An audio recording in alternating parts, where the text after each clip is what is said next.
सुप्रभात। आप सभी मित्रों का इस चैनल पे पुनः एक बार बहुत बहुत स्वागत है।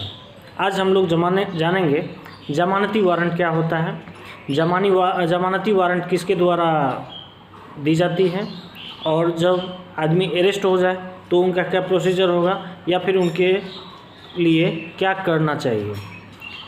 तो इस कड़ी में इस चीज़ को अगर अच्छे से समझना है तो CRPC का 2 धारा है 70 और 71, इसको पढ़ना चाहिए।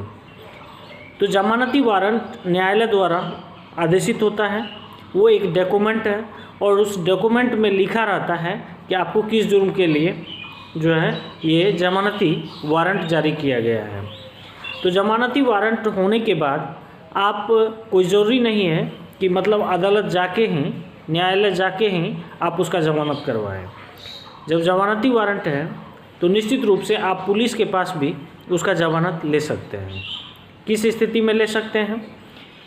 सबसे पहली बात तो ये आप जान लें कि जब वारंट इशू होता है न्यायालय के द्वारा, तो तब जब तक उनकी पालना नहीं हो जाती है तब तक उनका जो है प्रभाव बना रहेगा। कहने का मतलब, जिस व्यक्ति के विरुद्ध जमानती वारंट जारी किया गया है मजिस्ट्रेट के द्वारा, और जब तक वो अरेस्ट नहीं हो जाते हैं तब तक उनका महत्व बना रहता है। किसी भी स्थिति में न्यायालय द्वारा ही ये निरस्त किया जा सकता है, दूसरा कोई विकल्प नहीं है।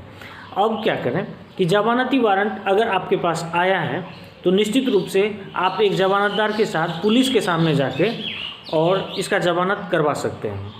तो जमानत करवाने के लिए आपको धारा CRPC 71 में इस बात का चर्चा किया गया है कि अगर आपको अरेस्ट कर लिया गया है तो आपको किस प्रकार से जमानत दी जाएगी। यानी आप जो बेल बॉन्ड भरेंगे तो उसका एक रकम होता है, उस रकम में 2000, 4000, 5000 या जो भी हो, ठीक है, स्पेसिफिक होता है, हर जुर्म के लिए अलग अलग व्यवस्था की गई है। तो उसके आधार पर पुलिस जो है एक डॉक्यूमेंट तैयार करेगी, आपके जमानतदार का सिग्नेचर लेगी और आपका भी सिग्नेचर लेगी, और फिर उस डॉक्यूमेंट को यानी उस पेपर को न्यायालय में पहुंचाना पुलिस का ड्यूटी हो जाता है।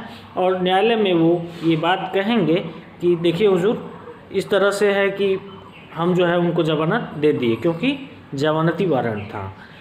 तो अदालत के द्वारा, न्यायालय के द्वारा जब अगली तारीख दी जाती है, उस अगली तारीख में एनी हो उपस्थित होना ही चाहिए। अगर आप नहीं होते हैं तो निश्चित रूप से गैर जमानती वारंट जारी किया जा सकता है। तो आई होप ये CRPC का धारा 70 और 71 था। तो 70 के तहत जो है गैर जमानती वारंट इशू हुआ मजिस्ट्रेट के द्वारा, और 71 में आप इस बात की जानकारी पाएँ कि स्पेसिफिक किस जुर्म के लिए कितना का बॉन्ड भरना चाहिए। तो मेरा उद्देश्य था इस छोटी सी कड़ी में इतना ही बताने का।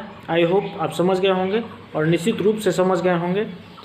इस चैनल पर इतना ज़्यादा प्यार देने के लिए आप सभी का पुनः एक बार फिर से बहुत बहुत धन्यवाद। मिलते हैं फिर नेक्स्ट टॉपिक के साथ।